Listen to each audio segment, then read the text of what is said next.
আসসালামু আলাইকুম রহমতুল্লাহি ওয়া বারাকাতুহু। সম্মানিত দর্শক, আগস্ট মাসের ৫ তারিখের পর থেকে আজ অবধি আমি কোনো সমন্বয়কদেরকে নিয়ে ভিডিও করিনি। এমনকি যারা উপদেষ্টা হিসেবে আছেন এই সরকারের কর্তা ব্যক্তি, তাদেরকে নিয়েও নেতিবাচক কোনো কথা বলিনি। বরং উৎসাহব্যঞ্জক কথাবার্তা বলার চেষ্টা করেছি। ডক্টর মোহাম্মদ ইউনূসকে নিয়ে সমালোচনা করেছি, করে যাচ্ছি। এর কারণ হলো তিনি সেই সমালোচনাগুলো গ্রহণ করার মতো তার যোগ্যতা রয়েছে এবং তার সঙ্গে আমার যে ব্যক্তিগত সম্পর্কটা ছিল এবং আছে, এই সম্পর্কের ভিত্তিতে আমি অনেক কথা তাকে বলতে পারি। I could own him. তার জন্য আমার স্যাক্রিফাইস আছে। তার জন্য আমি অনেক কিছু করেছি। তিনিও আমার জন্য অনেক কিছু করেছেন। তো কাজেই তিনি সফল হন। এই সফল হওয়ার জন্য যতটুকু দরকার আমি তাকে সতর্ক করে কিছু ভিডিও তৈরি করি। অনেকে হয়তো মনে করেন যে আমি ডক্টর মোহাম্মদ ইউনূসের যাকে বলা হয় শুভার্থী নই। এটা যে যেটা মনে করেন সেটা তার ব্যাপার। কিন্তু মূল ব্যাপার হলো যে আমার সঙ্গে ইউনূস সাহেব বা ইউনূস সরকারের যতটুকু সম্পর্ক রয়েছে, এটা কেবলই মাত্র আমি বুঝতে পারি আর আমার সঙ্গে যাদের সম্পর্ক রয়েছে তারা বুঝতে পারেন। একইভাবে সমন্বয়ক যারা রয়েছেন তাদেরকে নিয়ে আমি আসলে আজ পর্যন্ত একটা ভিডিও করিনি, কোনো নেতিবাচক কথা বলিনি এবং বলব না। দ্বিতীয়ত এদের কারোর সঙ্গে আমার কোনো পরিচয় ছিল না, এখনো নাই। কথাবার্তাও সামনাসামনি হয়নি। একদিন কেবলমাত্র হাসনাত আব্দুল্লাহ আর আরেকজন ভদ্রমহিলা আছেন, একটা মেয়ে আছেন, তো উমামা। তো এই দুজনের সঙ্গে আমার দেখা হলো। দেখা হওয়ার পরে সেই চ্যানেল আই অফিসে হাসনাত আব্দুল্লাহ সালাম দিলেন, সালাম নিলাম, ওই পর্যন্ত। কেমন আছো তুমি? ভালো। আর উমামা যে মেয়েটি আছেন উনি আমার সঙ্গে একটা ছবি তুললেন। উনি আসলে তুলেননি। ওখানে যারা ছিলেন তারা অনেকে আমার সঙ্গে ছবি তুললেন। উমামাকে বললেন যে আপনিও আসেন। তো এতটুকুই মূলত এই ৩ জনের সঙ্গে আমার যে সম্পর্ক বা পরিচয়। এর বাইরে আমি তাদের ব্যক্তিগত জীবন, রাজনৈতিক জীবন কোনো কিছুই আমি জানি না।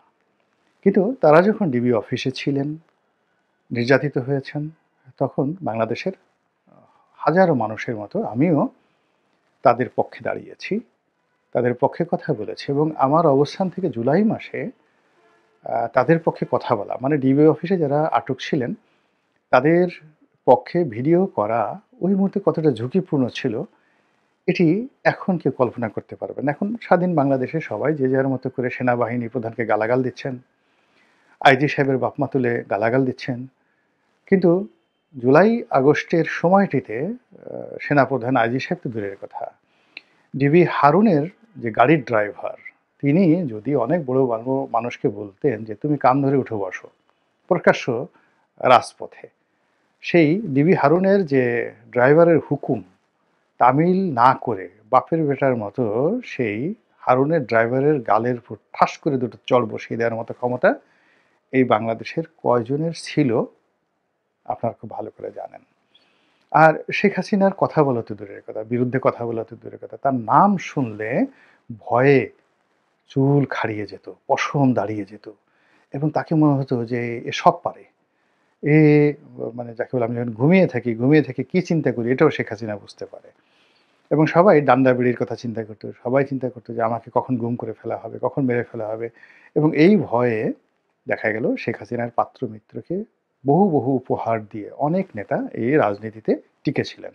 এমনকি জেলখানাতে নেওয়ার পরে অনেক জাতীয় নেতা, তাদেরকে যেন মারধর করানো হয়, ডান্ডা বেড়ি পরানো না হয়, এই জন্য অনেকে, অনেক সেই পুলিশ কর্তা থেকে শুরু করে শেখ হাসিনার কাছের যারা লোকজন ছিলেন তাদেরকে এমনি যাকে বলা হয় বিভিন্ন উপহার দিতেন। এবং আমি নাম বলব না, কিন্তু বাংলাদেশের খুব বড় একজন জাতীয় নেতা। তো যখন বেনজিরের সহকারী হিসেবে এক টাউটের নাম আসলো পত্রপত্রিকাতে, বেনজিরের ক্যাশিয়ার ছিল। তো সেই লোক বলল যে, "কি আশ্চর্য রনি ভাই! এ হারামজাদা তো একসময় আমার পিয়ন ছিল। আমার পিয়ন ছিল, এ বেনজিরের কাছে কে আরো মানে ক্যাশিয়ার হলো কি করে? আল্লাহ! সে তো মানে বেনজিরের কথা বলে আমার কাছ থেকে বেশ কয়েকবার টাকাও নিয়ে গেছে।" আপনি বোঝার চেষ্টা করেন যে জুলাই আগস্ট মাসে কী ধরনের রাজনৈতিক পরিস্থিতি ছিল। তো সেই সময়টিতে এই সমন্বয়ক যারা আছেন, আপনি তাদেরকে যতই তুচ্ছ করেন, তাচ্ছিল্য করেন না কেন, তারা রুখে দাঁড়িয়েছিলেন, জীবনের ঝুঁকি নিয়েছিলেন এবং আমাদের আশার পাখি হয়েছিলেন। এজন্য আমি তাদেরকে আবাবিল পাখি বলেছি, এখনো বলে যাচ্ছি, এবং আমি তাদেরকে নিয়ে কখনো সমালোচনা করিনি, করব না। তো আবার তাদের যে পক্ষে, সেই পক্ষে বলার মতো আমি তেমন কিছু দেখছি না, বা তাদের কর্মকাণ্ডের যে সফলতা, এটাও আমি জানি না। আমি জানি না যে তারা আসলে এই গত ৫ মাসে কী ভালো কাজ করেছেন, যেটি নিয়ে মিডিয়াতে আসা উচিত, প্রচার করা উচিত। তো উনারা নিজেরাও যেমন বলেন না, উনারা নিজেরাও বলেন না যে আমরা এই ৫ মাসে ভালো কাজ করেছি। That is far better than the politician. গত ৫ মাসে আমরা এই জিনিসগুলোতে পরিবর্তন এনেছি জীবনে, যেখানে আমাদের আসলে আপনাদের ভক্তি করা উচিত, শ্রদ্ধা করা উচিত, রেসপেক্ট করা উচিত। এই কথাগুলো তারা বলেন না। আবার তাদের কর্মকাণ্ড নিয়ে আমাদের যে মিডিয়াতে যারা কথাবার্তা বলি, দেশের বাইরে, আমরা কোনো অবস্থাতেই তাদের পক্ষের যে ভালো কাজগুলো, শুভ ফলগুলো খুব অল্প জায়গাতে সীমাবদ্ধ রাখি। বড়জোর তাদের প্রতি সহানুভূতি জানিয়ে ২-১ জনে স্ট্যাটাস দেন। যেমন হযরত আব্দুল্লাহ ঢাকা বিশ্ববিদ্যালয়ে তিনি গেলেন। এই অতি সম্প্রতি ৭ কলেজ এবং ঢাকা বিশ্ববিদ্যালয়ের যে মারামারি হলো, তো সেখানে গিয়ে তিনি যে টিয়ার শেলের মধ্যে পড়েছেন, সেখানে তার চোখে মুখে টিয়ার শেল লেগেছে এবং তিনি চোখ মোছার চেষ্টা করছেন। এটাকে বিকৃত করে তিনি মার খেয়েছেন, কান্নাকাটি করছেন, ব্যাপক প্রচার করা হচ্ছে। তারপরে তিনি সেই ২ পক্ষের মধ্যে জীবনের ঝুঁকি নিয়ে যেভাবে দাঁড়িয়েছেন, বিশ্ববিদ্যালয় থেকে যেভাবে ঢাকা কলেজের দিকে এসেছেন, এগুলো লাইভ প্রচারিত হয়েছে। কিন্তু তিনি মার খেয়েছেন, অপদস্থ হয়েছেন, এগুলো নিয়ে তার প্রতিপক্ষ যারা রয়েছেন তারা যেভাবে ট্রল করছেন, এগুলো খুবই অমানবিক। আমি একটা বিষয় বুঝি না, কিছুতেই বুঝি না, আমার মাথায় ঢোকে না।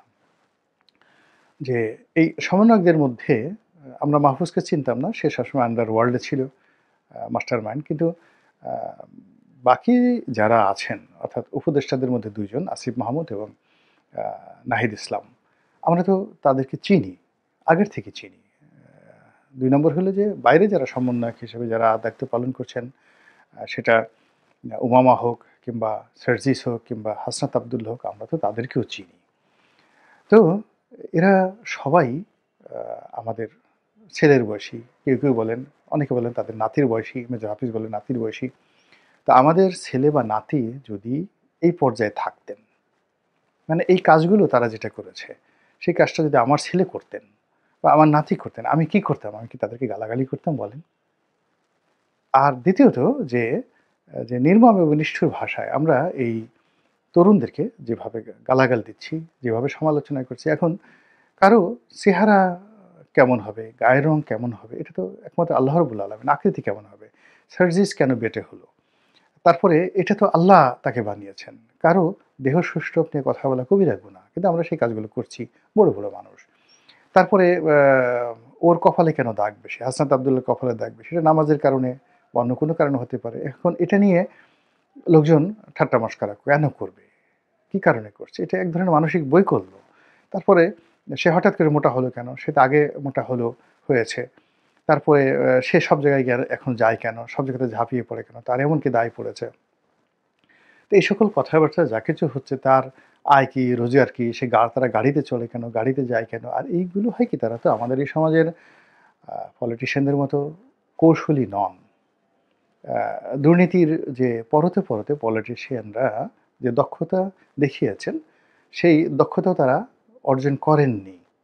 না করার কারণে কি হচ্ছে, তাদের জীবনে যে ছোট ঘটনাগুলো ঘটছে, যেগুলো মানে যাকে বলা হয় রাজনীতির অঙ্গনে আ একটা মহল্লার চাঁদাবাজ, আ তার সঙ্গে তুলনীয় নয়। আপনি চিন্তা করেন যে এই গত ৫ মাসের মধ্যে একটা ছোট রাস্তার ময়লার ব্যবসা ডিল করে, কিংবা একটা মার্কেটের ইন্টারনেটের ব্যবসা, ময়লার ব্যবসা ডিল করে, সেই মার্কেটের চাঁদার তোলার বিষয়টা ডিল করে, বা সেই মার্কেটের যে সমবায় সমিতি, এগুলো দখল করে রাজনৈতিক দলের পান্ডারা যে পরিমাণ অর্থ যে পরিমাণ অর্থ এই ৫ মাসে লুট করেছেন একটা মার্কেট থেকে, সেটা সার্জিস অথবা যাকে বলা হয় হাসনাত আব্দুল্লাহ, তাদের পরিবারের সব সম্পত্তি বিক্রি করলেও আপনারা খুঁজে পাবেন না। অনেকে আমাদের দেশে বদনাম, ও অমুক টাকা করেছে, এত কোটি টাকা করেছে, অনেক টাকা রোজগার করেছে। এই জিনিসগুলো না আমাদের একটা, যাকে বলা হয়, বদভ্যাসের মধ্যে পরিণত হয়েছে। এখন এই দুজন মানুষ অর্থাৎ সার্জিস এবং হযরত আব্দুল্লাহ, তাদেরকে নিয়ে প্রতি মুহূর্তে ট্রল হয়। প্রতি মুহূর্তে তাদেরকে নিয়ে বিভিন্ন নেতিবাচক কথাবার্তা হচ্ছে সামাজিক মাধ্যমে, গণমাধ্যমে এবং রাজনৈতিক অফিসগুলোতে তাদেরকে টার্গেট করে যে সকল কথাবার্তা বলছে। এতে করে তাদের যে মনোজগতে যে নেতিবাচক প্রতিক্রিয়া তৈরি হয়, সেই প্রতিক্রিয়ার যে দীর্ঘশ্বাস, সেই দীর্ঘশ্বাস কিন্তু আল্লাহর আরশে আজিমে পর্যন্ত পৌঁছে যায়।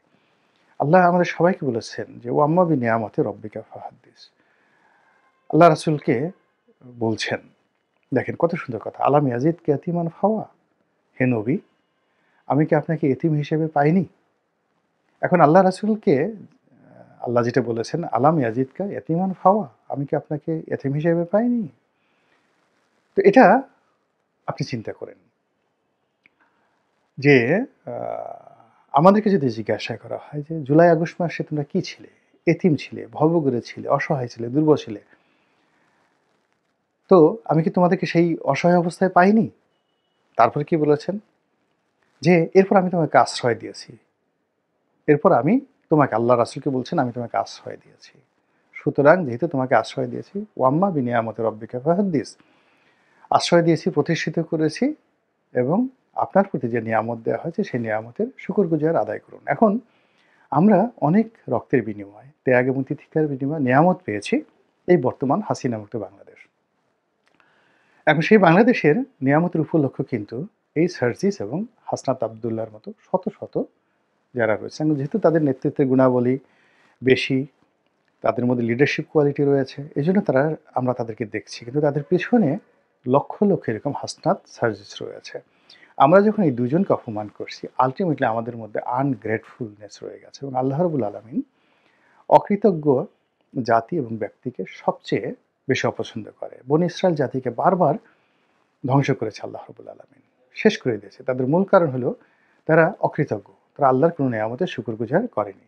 দ্বিতীয়ত তারা কি করেছে, বিপদে যখন পড়েছে তারা এমনভাবে কান্নাকাটি করেছে, আল্লাহ তাদেরকে যখন উদ্ধার করেছে, সাহায্য পাঠিয়েছে, এরপরে তারা এমন একটা ভাব দেখিয়েছে যে মনে হচ্ছে যে তাদের কোনো সময় কোনো বিপদ ছিলই না। এখন এই বাংলাদেশে আমাদের মনে হচ্ছে হাসনাত আবদুল্লাহ কী দরকার, হুইজি সার্জিস কেন লাফালাফি করবে, আমরা এত বড় তালুকদার, জমিদার, দফাদার, আমাদের এই আছে, অথচ আমরা সবাই গর্তের মধ্যে ইঁদুর হয়ে বসবাস করছিলাম ক্ষুধার্ত অভুক্ত অবস্থাতে জুলাই এবং আগস্ট পর্যন্ত। কাজেই আমরা এখন গলা উঁচু করছি, এদেরকে গালাগাল করছি, সব কিছু করছি, তাদের সম্পর্কে আমাদের অভিযোগ থাকতে পারে, লেটস টক, তাদের সাথে কথা বলা দরকার, তাদেরকে বকা দেওয়া যেতে পারে। কেন আমি কেন সার্জিসকে বকা দিতে পারবো না? আমি কেন হাসনাত আবদুল্লাহকে বকা দিতে পারবো না? কিন্তু সেটা তো হবে আমি আমার নাতিকে বা আমি আমার ছেলেকে যেভাবে বক্তব্য দিই। আমার ছেলে যদি রাগ করে, আমি কি তার রুমে যাই না? আমি কি তার বাসায় যাই না? আমি আর যদি প্রয়োজন হয় আমি কি সার্জিসের সাথে গিয়ে দেখা করতে পারি না? তাতে কি আমার সম্মানহানি হবে? আমার যদি প্রয়োজন হয় আমি হাসনাত আবদুল্লাহ থেকে গিয়ে আমি যদি বলতে কেন পারবো না যে তুমি রং করছো? আমার সেই নৈতিক সাহস থাকতে হবে, সেই ভালোবাসা থাকতে হবে। আমি তাদেরকে যাব, তাদের কাছে গিয়ে বলব, তোমরা ভুল করছো, অন্যায় করছো, তোমরা এইভাবে এই কাজ করো না। এবং একান্তে, ওয়ান টু ওয়ান টেলিফোন করে বলতে পারি যে তুমি আসো, অথবা আমি তোমার বাসায় আসছি, তোমার অফিসে আসছি, বি অ্যালোন, তোমার সাথে আমার কথা আছে। এখন এই কথা আমি যেমন বলতে পারি, সেইভাবে এই বাংলাদেশে যারা তাদেরকে অর্থাৎ নিজেদেরকে হাসনাত আবদুল্লাহ এবং সার্জিসের মুরব্বি মনে করেন, বড় মনে করেন, তারাও তো সমালোচনা না করে এদেরকে বলতে পারে যে তোমরা এই কাজগুলো করো না, বা তোমাদের কাছ থেকে আমরা এই জিনিসটি চাই। তখন যদি তারা দেখেন কাছে গিয়ে যে দুর্নীতি করছে, অন্যায় করছে, আপনাকে তুচ্ছ করছে, তাচ্ছিল্য করছে, আপনাকে অপমান করছে, তখন আপনি না হয় তাদেরকে বললেন। কিন্তু তার আগ পর্যন্ত ইন জেনারেল এই যে আমরা তাদের যে অবদানকে খাটো করছি, আল্লাহ যে তাদেরকে সৃষ্টি করেছেন, তাদের দৈহিক গঠন নিয়ে তুচ্ছ তাচ্ছিল্য করছি, তাদের গায়ের রং নিয়ে ব্যঙ্গ করছি, তাদের আকৃতি নিয়ে ব্যঙ্গ করছি, এগুলো সবই কবিরা গুনাহ। আল্লাহ আমাদের সবাইকে হেদায়েত দান করুন এবং হেফাজত করুন। আসসালামু আলাইকুম ওয়া রাহমাতুল্লাহি ওয়া বারাকাতুহু।